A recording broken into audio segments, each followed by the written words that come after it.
अस्सलामुअलैकुम, मैं हूं आपका भाई मन्नान इशरफ और आप बड़ा हैरान होंगे आज कि मैं हूं कहां। इस टाइम के ऊपर मैं एक बहुत बड़ी कबाड़ मार्केट के अंदर मौजूद हूं। ये मिल्लत रोड के ऊपर बहुत बड़ी शॉप है, इसमें काफ़ी सामान है कबाड़ मार्केट का। जैसे आप मेरे पीछे नज़र भी आ रहा होगा, देख रहे होंगे चारपाइयाँ, लोहे का सामान। अच्छा, कबाड़ जो मार्केट होती है, कबाड़ की दुकान होती है, वो बेसिक होती क्या है?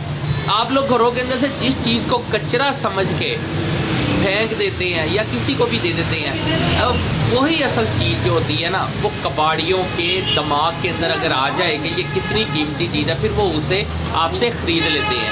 आप तो उन्हें बिल्कुल फेंका होता है, आपके लिए तो उसकी कोई कीमत नहीं है, लेकिन कबाड़ मार्केट का जो बंदा होता है उसे पता होता है इसकी क्या कीमत है, लिहाजा वो उसकी कीमत लगाता है। आप तो नहीं ना लेते हैं ना देते हैं, लेकिन फिर वो जाके उसे रखते हैं। कबाड़ मार्केट बहुत सारे ऐसे लोगों के लिए एक बहुत बड़ा सहारा भी होती है। जो कबाड़ मार्केट के जो लोग आते हैं, ख्वाह उसमें सफ़ेद पोश तबका है, ख्वाह कमज़ोर है, मसलन गरीब बंदा है, उसे अफोर्ड नहीं कर सकता। एक चीज़ है ना, देखें ना, अब ये चारपाई पड़ी है, अब नई चारपाई कोई अफोर्ड नहीं कर सकता, लेकिन कबाड़ मार्केट से उसे यही चारपाई जो है अगर लोहे के भाव मिल जाती है, वो इसे जाके इसे सेट करके इसके ऊपर जनाब बांध लगा के इस पे इसे इस्तेमाल कर लेता है। उसके लिए ये बहुत बड़ा सहारा है। बाकी हो सकता है लोगों के लिए नहीं पता होगा, जिन्होंने फेंक देनी हो फेंक देनी।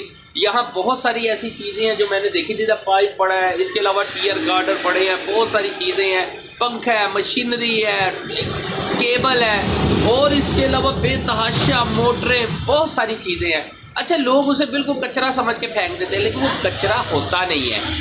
वो कचरे की अहमियत को सिर्फ कबाड़ ख़रीदने वाला ही समझ सकता है कि ये कितनी बड़ी अहमियत का चीज़ है। अच्छा, कबाड़ मार्केट में आप आ जाते हैं, बहुत सारी चीज़ें होती हैं जो आपको मिल जाती हैं, आपके मतलब की मिल जाती हैं। हमारे साथ आज कबाड़ मार्केट के जो ओनर हैं, जो इस चीज़ों की खरीदो फरोख्त करते हैं, हम सबसे पहले तो उनसे बात करते हैं और उनसे पूछते हैं यार कि भैया ये कबाड़ मार्केट आपको फ़ायदा क्या देती है? कबाड़ की दुकान जो है किस हद तक फ़ायदेमंद है आपके, इनके लिए भी और आम शहरी के लिए भी? एक कबाड़ आप लोग कौन कौन सी चीज़ें खरीद लेते हो? हम तकरीबन हर चीज़ ही खरीद लेते हैं, गार्डर, टीयर, सूखियाँ रोटियों से लेके हर चीज़ खरीद लेते हैं। बड़ी से बड़ी मशीनरी भी खरीद लेते हैं, और हमारे पास इस टाइम मौजूद है चारपाइयाँ, गार्डर, टीयर, पाइप, मोटरें पड़ी हुई हैं अल्हम्दुलिल्लाह, जो खरीदते हैं। और गरीब बंदा आके तो उनको रिलीफ देते हैं। लोग जो कचरा समझ के फेंक देते हैं, हम उसको इधर ला के चालू करके, हमारे पास इंजीनियर आते हैं, फैक्ट्रियों वाले आते हैं, वो देखते हैं, उन चीज़ों को ले जाते हैं, जाके फिर चालू करते हैं। अच्छा, ये जो देखो ना, अब यहाँ जो लोग आते हैं, जिस तरह ये पाइप पड़े हैं, आप लोग बहुत सारी चीज़ें तो खरीद लेते हैं, क्या ये हर चीज़ बिकती है? जी, हर चीज़ ही बिकती है। जो हम कचरा बिल्कुल कचरा समझते हैं ना, वो भी चीज़ बिकती है। सही। अच्छा, यहाँ ना एक चीज़ आपको बताऊँ, यहाँ कील, लोहे के छोटे छोटे टुकड़े, इसके अलावा छोटे छोटे पाइप, बड़े पाइप, पानी के पाइप, ये सब कुछ जो है ना यहाँ पड़ा है। और अच्छा, यहाँ जो बताएं, मोटरें पड़ी हैं, जनरेटर पड़ा है, इसके अलावा टायर है, मोटरसाइकिलों के पार्ट्स हैं, और बहुत कुछ है, ये सीढ़ियाँ हैं, ये सब कुछ बिकता है? जी, सब कुछ बिकता है। अगर गरीब बंदा आता है, किसी को कोई चीज़ चाहिए, किसी को पाइप चाहिए, चारपाई टूटी है, वेल्डिंग करवाना है, वेल्डिंग वाले आते हैं हमारे पास, वो इधर से ले जाते हैं, पुराना सामान जाके बनाते हैं, उनको बना करके फिर वो न्यू कर देते हैं। उसे लोहा जो पुराना होता है वो मजबूत होता है, जो आजकल न्यू बन के आ रहा है वो पतला बिल्कुल हल्का आ रहा है। अच्छा, ये आपके पास गार्डर पड़े हैं, ये गार्डर कौन खरीद लेता है? गार्डर जो घरों वाले गरीब बंदा आता है, जो नई न्यू छतें में पूर कर सकते हैं, वो पुराने आके लेते हैं अपने। जो गार्डर टीयर 4,000 मिसाल बनते हैं न्यू, वो इधर से 25-30 हज़ार 20 हज़ार में बन जाते हैं। हाँ, आधी कीमत में तो हो जाते हैं। अच्छा, ये जो हम मशीनरी खरीदते हैं, जैसे पीछे भी मैंने देखा है एक दो मशीनों के मतलब यहाँ पड़ी हैं, उनके पार्ट पड़े हैं। अच्छा, मशीन तो खरीदते हैं, वो मशीन का क्या तरीकाकार है? मतलब मशीन फिर आगे से कौन खरीद लेता? आप तो पहले ही उसे कचरा बना के जो मालिकों ने बाहर फेंकी होती है वो आप खरीदते, क्या उसे चालू हालत में या एज इट इज मतलब कोई और आके खरीद लेता है? नहीं, हम उसे वैसे रख लेते हैं। इंजीनियर आते हैं, जो फैक्ट्रियों वाले होते हैं, जो मिलों वाले होते हैं, वो उनके इंजीनियर इधर फिरते हैं, लड़के उनके फिरते हैं, वो आते हैं, वो उनको चालू कर ले जाते हैं, जाके फिर चालू करते हैं, फिर वो अपनी मशीनरी में यूज़ करते हैं उनको साथ। सही। अच्छा, इस टाइम ये जो शॉप है, इस तरह की जिधर भी इलाके में शॉप्स होगी, क्या वो तमाम लोग यही काम करते हैं, मतलब इसी तरह खरीद के? अच्छा, सस्ता खरीद के क्या सब ही सस्ता देते हैं कि महंगा भी? आप लोग अंदर जुगाड़ भी लगा देते हैं, कोई कहते नहीं होते कि नाकी मतलब के गर्दन ही ला ली किसी भी? नहीं, वो तो फिर मतलब कि माल के हिसाब से, माल कुछ गंदा होता है, कुछ अच्छा होता है, वो लोगों को तो रेट बता देते हैं, तो बाद में फिर वो लेके आते हैं। कुछ माल वो गंदा होता है, उनको कहते हैं कि यार ये गंदा माल है, ये इसका नहीं, वो फिर समझते थे कि हमारी गर्दन उतर गई है, वो ये समझता है नहीं, वो उनको ना कहें तो फिर कबाड़िए की गर्दन उतर जाती है। यानी कि इसका मतलब गर्दनें भी बचानी होती है और बिजनेस भी करना होता है। अच्छा जी, सबसे पहले कोई एक चीज़ दिखाने से पहले आपसे रिक्वेस्ट करता हूं कि चैनल को सब्सक्राइब भी ज़रूर कर दें और तमाम तर कमी कोताहियों के बावजूद इसे लाइक और शेयर भी कर दें काइंडली। और अब मैं आपको इन्हीं अरफान के साथ ही आपको कुछ ऐसी एंटीक चीज़ें दिखाने जा रहा हूँ, वो एंटीक चीज़ें जो इससे पहले लोगों को नहीं पता है। लोग जिसको कचरा समझ के फेंक गए हैं, आज से कोई 50 साल पहले फेंक गया, कोई 60 साल पहले फेंक गया, कोई 70 साल पहले, कोई 20 साल पहले। जब बुज़ुर्ग किसी के दुनिया से चले जाते हैं तो उनकी औलादें जो है उन्हें नहीं पता होता कि उनके वालिदैन के पास जो एंटीक चीज़ें पड़ी हैं वो कितनी अहमियत की हामिल थी। लेकिन लोग आज के नई जनरेशन वो नहीं समझ पा रही है कि हमारी एंटीक चीज़ें क्या हैं। पर यहाँ तो बहुत सारे लोग अपने बुज़ुर्गों को मतलब की अहमियत नहीं देते, तो वो उनकी लाई हुई चीज़ों को क्या अहमियत देंगे। लेकिन अभी हम वो दिखाते हैं, काइंडली ज़रूर वो देखिएगा और उसके बाद आपको अंदाज़ा होगा। यहाँ बहुत सारी ऐसी एंटीक चीज़ें हैं जो 200-200 साल पुरानी हैं, जो 100 साल पुरानी होगी, मे बी कुछ 50 साल पुरानी, जो 250 साल पुरानी भी होंगी। अच्छा, वो एंटीक चीज़ें मतलब यहाँ लाते हैं, ला के फिर इन्हें पता होता है कि वो कितनी अहमियत रखती हैं। फिर ये क्या करते हैं, फिर उसे सेल नहीं करते, उसे फिर दीवारों पे सजाना शुरू कर देते हैं, उसे लटका लेते हैं, रख लेते हैं। वो अरसा कई साल से ये 35-40 साल अगर ये बता रहे हैं इन्होंने भी कि दादा की दुकान है ये, किसकी है जी? हमारे दादा अबू ने बनाई थी, उसके बाद अबू ने हमारे, उसके बाद हम बैठे। मेरी तीसरा यानी कि तीसरी पीढ़ी बैठी है और तीसरी पीढ़ी जो है 3 नस्लें इसी कारोबार में है। इनका तजर्बा तो बहरहाल तबाहकुन तजर्बा है। लेकिन एक चीज़ है जो एंटीक चीज़ें हैं ये अपने दादा के दौर से ही इकट्ठी कर रहे हैं। फिर इन्होंने बताया था वालिद साहब ने भी उसी तरह ही कोई अगर आ जाती है कोई एंटीक चीज़ तो उसे भी ये रख लेते, क्योंकि इन्हें अंदाज़ा है कि वो कितनी कीमती चीज़ है जो लोगों ने कचरा समझ के बाहर फेंकी हुई है। अच्छा जी, सबसे पहले आपको एक ऐसी तलवार दिखा रहे हैं जो कम से कम अंदाजे के मुताबिक जो जब इन्होंने ख़रीदी थी आज से 35 साल पहले, तब वो तकरीबन बताया गया था कि जी वो 250 साल पुरानी है, 200 से 250 साल पुरानी है। बताएं जी ये कौन सी तलवार है? ये जी ये वो तलवार है। ये देखें, ये सारा आपको शायद नज़र आ रही होगी। ये देखें कितनी ज़बरदस्त ये चीज़ है जी। ये देखें, ये ऐसी ज़बरदस्त एंटीक चीज़ है जो ये देखें ना, ये पुरानी अब हो गई है क्योंकि संभाल नहीं पाए आप। कबाड़ मार्केट के अंदर या कबाड़ की दुकान पे इसकी वैल्यू का तो नहीं पता चलना ये, लेकिन माशाल्लाह बड़ी वज़नी है ये तलवार और पता चलता है कि वाकई वही इसके ऊपर कुछ मतलब मेहनत हुई हुई है। अच्छा ये बताएं जी, अच्छा ये जो चीज़ है ये एक टोकरी है, इसमें जब इन्होंने ख़रीदी थी ये देखें ये जब इन्होंने ख़रीदी थी ना तो इसके अंदर वो आरती हिंदुओं से क्योंकि इन्होंने ख़रीदी थी तो उन्होंने बताया था कि ये हमारी आरती उतारने वाली चीज़ है, तो लिहाजा जब हम किसी की आरती उतारते हैं तो इसी के अंदर सारा सेटअप वगैरह लगाते हैं। ये हिंदुओं से इन्होंने उस टाइम के ऊपर इनके बुज़ुर्गों ने ख़रीदी थी और तब से ये अभी तक इधर ही है। ये जी जब इन्होंने खंजर ये देखे ना, अब ये 1 मिनट ये देखें, ये जो चीज़ है ये इन्होंने ये देखें, ये इन्होंने जनाब आला जो ख़रीदा है ये इन्होंने सिखों से लिया था। उन्होंने जनाब इनको सिख उस टाइम पुराने वक्तों के अंदर कहीं जब घर छोड़ के पाकिस्तान से इंडिया शिफ्ट हो गए थे, हिंदुस्तान के अंदर चले गए थे, तब वो सिखों की कुछ चीज़ें जो थी यहाँ रह गई थी, जिसकी वजह से फिर वो जिनके पास वो मकान आया फिर उन्होंने ये सेल कर दी और फिर ये इन्होंने ख़रीद के इन्होंने ज़ाया नहीं किया। ये इन्हें पता था ये कितनी कीमती चीज़ है, लिहाजा इन्होंने अपने पास रख ली, महफूज कर ली और आज भी ये महफूज है। एक और इनके पास खंजर था, शायद इन्होंने वो खंजर जो है वो भी अभी लगा हुआ है। मैं आपको खैर दीवार वाली चीज़ें भी अभी दिखाता हूँ। ये देखिए, फिर इसके बाद ये भी इसने बड़ा ज़बरदस्त, ये भी पुराना, कम से कम भी तकरीबन जिस बंदे के पास था वो बता रहा था कि ये भी बहुत पुराना शेर है, जो इस टाइम में भी ये लोहे का बना हुआ है या तांबे का है। ये तांबे का है जी, शेर बना हुआ है। और ये शेर जो है ये भी इस टाइम के ऊपर जनाब वो उधर है, ये रखा हुआ है। देखे ना, अब उन्होंने, किसी ने संभाला हुआ था, ये लाहौर से ले आए थे, किसी के पास था पड़ा हुआ, ये वहाँ से ख़रीद के ले आए थे।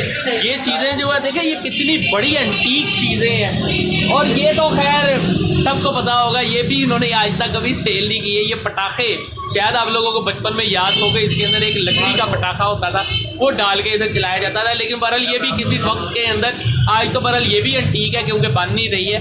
आज से 50 साल बाद ये भी लोगों ने देखा करना है और संभाला करना है कि ये कितनी कीमती चीज़ है। इस तरह सबसे अहम तरीन चीज़ है जी, ये भी वही कैटेगरी है जी, मारखोर, पूरे पाकिस्तान का फ़ख्र। बहरहाल शायद जो लोग इस मारखोर की अहमियत को समझते हैं वो ही जानते होंगे कि इसकी वजह से आज हम लोग, आप लोग आज़ादी की सांस ले रहे हैं, एंजॉय कर रहे हैं। बहरहाल ये वो मारखोर है कि जो आपको कदम कदम पे नज़र आएगा, किसी भी शक्ल के अंदर है। लेकिन इस टाइम हम ये मारखोर जो है इसे दिखा रहे हैं। ये भी एंटीक चीज़ है, बहुत ज़बरदस्त है। किसी ने तांबे की बना के, उसके बाद ये देखें ना, ये सेल हुई है, ये देखें, ये कितनी ज़बरदस्त चीज़ है। ये भी और बहुत वजनी है, मैंने पकड़ी हुई है। ये कम से कम भी ये जो है ये किलों के हिसाब से है, मतलब ये वैसे नहीं है। अच्छा जी, इसके अलावा एक, अब मुझे जी ज़रा बताइएगा, अच्छा जी, आपके पास कौन कौन सी चीज़ें हैं इस टाइम के ऊपर? आपने क्या क्या लिया और कैसे कैसे लिया हुआ? हमारे पास बहुत सारी चीज़ें हैं। हमारे पास बटके हैं, बहुत कुछ है। सराइयाँ हैं, उसके बाद प्लेटें हैं, उसके बाद देखा है एक प्लेट है, उस पर माशाल्लाह काफ़ी बड़ी प्लेट है, ला इलाहा इल्लल्लाह मुहम्मद रसूलुल्लाह उस पर लिखा हुआ है, बहुत बड़ी। वो तकरीबन हमारे पास 30 साल हमारे पास हो गए। और जिससे ली थी वो बता रहे थे कि 150 साल पुरानी यानी कि उनके पास पड़ी हुई, तो बता रहे 180 साल यानी कि पुरानी चीज़ें हमारे पास पड़ी हुई हैं। ये उनके वालिदैन ने संभाल के रखी होती है, वो उनके वालिदैन बहुत हो जाते हैं, उसके बाद वो फिर उनकी कदर नहीं करते। वो चीज़ें फिर वो कोई कभी एक चीज़ आ गई, कभी कोई चीज़ आ गई, कभी किसी शॉप पे जाके ले आए, लाहौर तक से हमने जाके ये चीज़ें कभी ले। अच्छा, लोग ये जो एंटीक चीज़ें हैं ये खुद ही छोड़ जाते हैं कि आप लोग जब खरीदारी करने जाते हैं तो वो कहते हैं यार ये भी फालतू है, ये भी ले। वो ये कहते हैं ये कचरा है, उनके हिसाब से ये कचरा हो जाता है। वो फिर कहते हैं ये भी ले जाओ, फिर हम उनसे ले आते हैं, संभाल लेते हैं इनको। अच्छा, आप लोग इसे, फिर इसका मतलब है जब वो कचरा कहते हैं आप लोग तोल के ले लेते हैं, लेकिन इसका अंदाज़ा होता है आपको कि ये बड़ी महंगी है, बड़ी कीमती चीज़ है? तो हमें एक अंदाज़ा जब हमारे बाप दादा ने संभालनी शुरू की थी, हमें तब पता चल गया कि ये अच्छी चीज़ है, इसकी कोई कीमत नहीं है, बहुत अच्छी चीज़ है ये। इसलिए हम भी जब से हम सोचते हैं हम भी संभालते हैं ऐसी चीज़ें। अच्छा देखिए ना, एंटीक चीज़ है, वालदान बड़ी एंटीक चीज़ होती है, लेकिन लोग तो उन्हें भी नहीं संभालते हैं। उन्हें दर बदर की ठोकरों के लिए जनाब ओल्ड हाउस में भेज देती है। बड़े जुल्म की तो खैर पाकिस्तान वैसे ही एक मिसाल भी हो जाती है, कई हज़ार लाखों मिसालें हैं पाकिस्तान के अंदर इस तरह की, बहुत सारी है। ओल्ड हाउस बनना ही उस टाइम शुरू होते हैं जब आप लोग जुल्म की इब्तिदा शुरू कर देते हैं, तब भी ओल्ड हाउस बनना शुरू हो जाते हैं। इसी तरह तब उन बुज़ुर्गों को, जो बुज़ुर्गों को नहीं संभालता, उन टीक चीज़ों को किस तरह संभालेगा? अब ये देखें, ये आपको मैं दिखाता हूँ थोड़ा सा कि एक एक करके ऊपर से मैं आपको दिखाता हूँ कि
तरीके से इस दीवार की जीनत बनी हुई है, लेकिन इस दीवार की जीनत से किसी अच्छी दीवार की जीनत बनने में भी शायद बहुत वक्त लगेगा, क्योंकि लोग समझ नहीं पा रहे हैं कि इतनी कीमती चीज़ इस दीवार पे क्यों है।